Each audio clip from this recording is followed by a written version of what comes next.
بسم اللہ الرحمن الرحیم۔ السلام علیکم ناظرین، راحت علی خان ٹرانسمیشن کی طرف سے ہم آپ کو خوش آمدید کہتے ہیں۔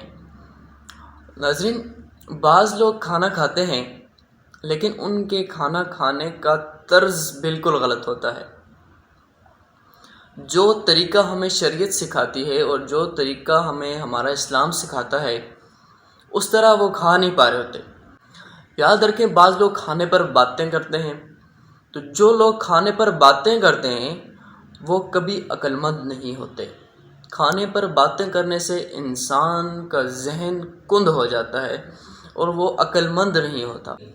کتنے ہی تعلیمی یافتہ ہوں اور کتنے ہی آسودہ خیال کیوں نہ ہوں، یہ لوگ کبھی عقل مند نہیں ہوتے۔ وہ لوگ کھانے کی میز پر دوسروں کی پلیٹ پر نظر رکھتے ہیں، اور جو لوگ کھانے کی میز پر باتیں کرتے ہیں، اللہ تعالیٰ نے قرآن پاک میں ان کے بارے میں ارشاد فرمایا کہ ایسے لوگ جانوروں سے بھی بدتر ہیں۔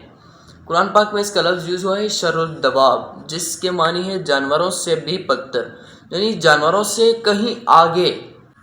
تو آج میں آپ کو کھانا کھانے کے چند اصول بتاؤں گا جو کہ ہمیں ہماری شریعت نے بتائے، اور ہمارے اسلام نے ہمیں اس طرح کھانا کھانے کا حکم دیا، اور جو ہمارے نبی صلی اللہ علیہ وسلم کی سنت مبارکہ ہیں۔ کھانے کا پہلا اصول یہ ہے کہ آپ ہاتھ دھو کے جائیں۔ جب آپ ہاتھ دھو لیں، یہ سنت عمل ہے۔ تو دوسرا عمل یہ ہے کہ جب آپ دسترخوان پر بیٹھیں تو پہلے پانی پیجیے گا۔ کھانے کے درمیان میں پانی اتنا مفید نہیں ہے اور کھانے کے آخر میں اتنا پانی مفید نہیں ہے جتنا کھانے سے پہلے پانی پینا مفید ہے۔ دوسری بات، کھانے پر ہرگز باتیں نہیں کریں۔ میں پہلے بتا چکا ہوں کہ کھانے پر باتیں کرنے والا عقل مند نہیں ہوتا، چاہے وہ کتنا ہی آسودہ خیال کیوں نہ ہو اور کتنا ہی تعلیم یافتہ کیوں نہ ہو، بہت ہی فلاسفر ہو، لیکن جو شخص کھانے پر باتیں کرتا ہے وہ بیوقوف انسان ہے۔ کھانا خاموشی سے کھایا جائے، اور کھاتے وقت یہ یاد رکھیں کہ آپ کی نظر دوسرے کی پلیٹ پر نہ ہو، آپ کی نظر دوسرے پر نہ ہو۔ کھانا کھاتے وقت آپ کی نظریں جمی ہوئی ہوں، لیکن اپنے آگے اور اپنی پلیٹ پر اور اپنی میز پر آپ کی نظریں جمی ہوں۔ اپنی انگلیوں کے پوروں کا پورا استعمال کیجیے، اور کوشش یہ کیجیے کہ آپ کی انگلیوں کے یہ جو پہلے پور ہیں وہی استعمال میں لائے جائیں۔ یہ پہلے پور، اس سے پیچھے کھاتے وقت اس سے پیچھے تک استعمال نہ ہو، یہ جو پہلے پور ہیں یہی استعمال میں ہوں۔ اور کھانا کھانے سے پہلے آپ انتخاب کر لیجئے کہ آپ کو کیا کھانا ہے، یعنی میز پر ڈیفرنٹ چیزیں پڑی ہوتی ہیں، تو آپ ایک چیز کا انتخاب کیجئے کہ یہ مجھے پہلے کھانی ہے۔ تو جس چیز کا آپ پہلے انتخاب کر لیں اس پر اطمینان رکھیں، اور اگر آپ کو ایک چیز نہیں کھانی، آپ نے یہ تہیہ کر لیا کہ مجھے یہ چیز کھانے کے بعد مجھے وہ دوسری چیز کھانی ہے، تو آپ اس چیز کو پہلے ختم کریں پھر دوسری چیز کی طرف جائیں۔ جب آپ نے ایک چیز اپنی پلیٹ میں ڈال دی تو اتنی ہی ڈالیں جتنی آپ کھا سکیں، اور اگر ایسا کوئی انسیڈنٹ ہو جائے کہ آپ کے آگے کھانے میں پلیٹ میں کھانا رہ جائے، تو ایسا کیجیے گا کہ پلیٹ کے نصف تک آپ اس کو صاف کیجیے گا، اور جو دوسری طرف ہے اس میں وہ کھانا رہنے دیجیے گا۔ لیکن ایک بات کا خیال رکھا جائے کہ جو پلیٹ کا نصف حصہ ہے جو آپ کی طرف ہے، جو آپ نے ٹچ کیا ہوا ہے، وہ مکمل صاف کیا ہو۔ کھانا ہمیشہ ایک وقت پر کھایا کریں۔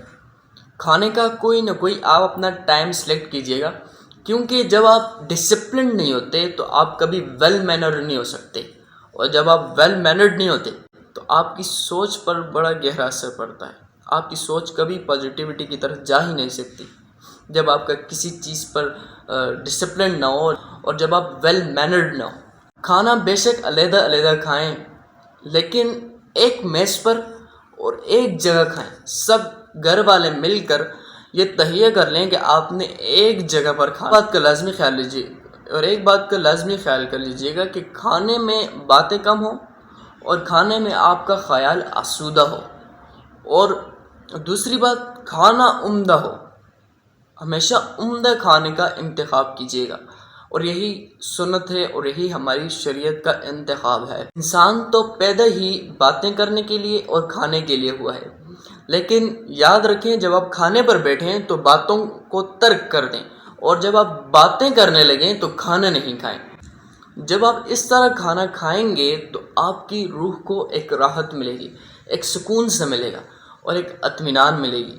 یقیناً اگر آپ یہ اصول اپنے پاس لکھ لیں تو جب آپ اس کو پڑھ کر فارغ ہو جائیں گے تو آپ کے منہ میں لازمی پانی آ جائے گا، کیونکہ آپ نے ایک شائستہ طریقے سے اور ایک پولائٹ طریقے سے، جس کا طریقہ ہمیں ہمارے رب نے دیا ہے اور ہمارے پیغمبر کی سنت ہے، اس طرح اگر آپ کھائیں گے تو آپ کو اطمینان ملے گا اور آپ کا خالق سے رابطہ زیادہ ہوگا۔ اور آخری بات یہ کہ جب آپ کھانا کھا کر فارغ ہو جائیں تو اللہ کا لاکھوں شکر ادا کیا کریں، کیونکہ آپ ان خوش قسمت لوگوں میں سے ہیں کہ جن کو اللہ تعالیٰ نے اپنی نعمتوں سے نوازا۔ کیونکہ آپ اگر اپنے ارد گرد غور کیجیے گا تو آپ کو یہ معلوم ہوگا کہ آپ تو وقت پر 2-3 ڈشز ایک جگہ پر کھاتے ہیں، لیکن ایسے لوگ بھی ہیں جن کو وقت پر ایک ڈش بھی نہیں ملتی، جن کو وقت کا کھانا بھی نہیں ملتا۔ تو اس پر اپنے رب کا بے شمار شکر ادا کیجیے گا، اور جس نعمت کا شکر ادا کیا جائے وہ نعمت آٹومیٹیکلی بڑھ جاتی ہے۔ تو اپنی نعمتوں کو بڑھانے کے لیے اپنے رب کا شکر ادا کیجیے گا۔